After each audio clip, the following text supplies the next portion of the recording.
वो कॉल सिर्फ 1 मिनट और चलती तो शायद जान बच जाती, पर उसी आखिरी मिनट में वो सब कुछ हो गया जो किसी ने सोचा भी नहीं था। 9 अक्टूबर की रात मुंबई के पॉश इलाके जुहू में एक हाई प्रोफाइल मर्डर होता है।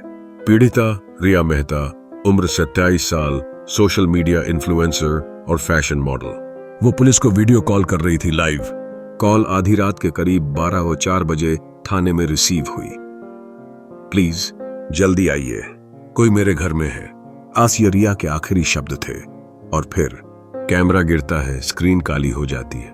कोई चीख नहीं, कोई लहू नहीं, बस सन्नाटा। इंस्पेक्टर निहारिका राजपूत, मुंबई पुलिस की सबसे तेज और चर्चित अफसर, सुबह होते ही केस संभालती हैं। वो सीधा उस कॉल की रिकॉर्डिंग देखती हैं। कोई है जो उसे डराने की कोशिश कर रहा था, और वो डर असली था। निहारिका बुदबुदाई। रिया का फ्लैट लॉक था अंदर से। कोई जबरदस्ती का निशान नहीं, लेकिन लाश नहीं मिली। बस कैमरे के सामने गिरता हुआ फोन और कॉल का वो आखिरी मिनट। रिया की लाइफ में 3 अहम लोग थे। 8 विवेक शर्मा, उसका एक्स बॉयफ्रेंड जो अभी भी उसे वापस पाना चाहता था। 2 नेहा बाजवा, उसकी रूममेट और बेस्ट फ्रेंड जो उसके साथ रहती थी, लेकिन घटना की रात आउट ऑफ टाउन थी। 3 आरव मेहता, रिया का बड़ा भाई जो विदेश से हाल ही में लौटा था, लेकिन मीडिया से दूर रहता था। तीनों का कहना था उन्हें कोई अंदाजा नहीं क्या हुआ, लेकिन निहारिका को शक था तीनों में से कोई झूठ बोल रहा है। निहारिका ने कॉल रिकॉर्डिंग को फ्रेम बाय फ्रेम चेक किया।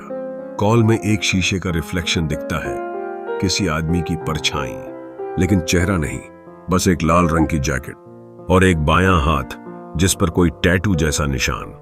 निहारिका चौंकती है, ये हाथ मुझे कहीं देखा सा क्यों लग रहा है। रिया के पुराने मैसेजेस से पता चलता है कि वो पिछले कुछ दिनों से परेशान थी। उसने नेहा को एक वॉइस नोट भेजा था, अगर मुझे कुछ हुआ तो मेरी कॉल रिकॉर्डिंग ही सबूत बनेगी। रिया जानती थी कि कोई उसका पीछा कर रहा है, लेकिन वो नाम नहीं लेती, सिर्फ इशारा करती है जो सबसे करीब है वही सबसे खतरनाक है। 3 दिन बाद पुलिस को एक मेल आता है। Subject missing Riya, check your studio camera. Riya का स्टूडियो अपार्टमेंट फ्लैट से कुछ दूर था। जब निहारिका वहां जाती है तो एक पुराना कैमरा मिलता है, चालू। उसमें रिकॉर्ड है एक क्लिप, रिया को धमकाता कोई नकाबपोश आदमी। उसकी आवाज मॉडिफाइड है, लेकिन एक चीज साफ है, उसके हाथ पर वही टैटू। निहारिका एक एक्सपर्ट को टैटू का डिजाइन दिखाती है। वो कहता है ये टैटू पुलिस ट्रेनिंग के दौरान एक ही ग्रुप में बनने वाला निशान है, ये हमारे ही पुराने बैच का स्टाइल है। निहारिका को झटका लगता है। वो लिस्ट चेक करती है। उस ग्रुप में एक ही ऐसा इंसान था जिसने पुलिस छोड़ दी थी, आरव मेहता, रिया का भाई। जांच में सामने आता है कि आरव एक समय पर पुलिस अफसर था, लेकिन एक केस में सस्पेंड होकर विदेश भाग गया था। रिया उसकी बहन नहीं, उसकी सौतेली बहन थी, और रिया के पास वो सबूत थे जो आरव को एक्सपोज कर सकते थे। एक पुराना हिट एंड रन केस जिसमें आरव ने एक बच्चे की जान ली थी। रिया को जैसे ही सच्चाई पता चली, उसने आरव को ब्लैकमेल करना शुरू किया। निहारिका कॉल की आखिरी सेकंड्स को स्लो मोशन में देखती है।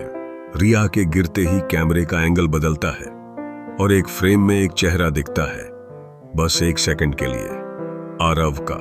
उसका चेहरा झलक जाता है और वो खुद कैमरा बंद करता है। रिया की मौत उसी आखिरी मिनट में हुई, लाइव मर्डर, लेकिन इस तरह किया गया कि सब फेल हो जाएं। लेकिन निहारिका जानती थी कि कहीं ना कहीं कोई गवाह जरूर होगा। रिया ने जो कैमरा स्टूडियो में लगाया था वो लाइव स्ट्रीम कर रहा था और रिकॉर्डिंग एक क्लाउड अकाउंट में सेव हो रही थी। वहीं से उसे मिला असली मर्डर का फुटेज। आरव को अरेस्ट कर लिया गया। उसकी आंखों में कोई पछतावा नहीं था, बस एक वाक्य बोला, वो आखिरी मिनट ही मेरी गलती थी, बाकी सब प्लान परफेक्ट था। रिया को इंसाफ मिला। उसकी आखिरी कॉल जो अधूरी रह गई थी, उसने ही सब कुछ कह दिया। कभी कभी 1 मिनट बहुत कुछ बदल देता है, वो जिंदगी भी और मौत भी। अगर आपको ये कहानी थ्रिलिंग लगी हो तो इसे शेयर करें, लाइक करें और नीचे कमेंट करके बताएं कि अगली कहानी किस टॉपिक पर होनी चाहिए।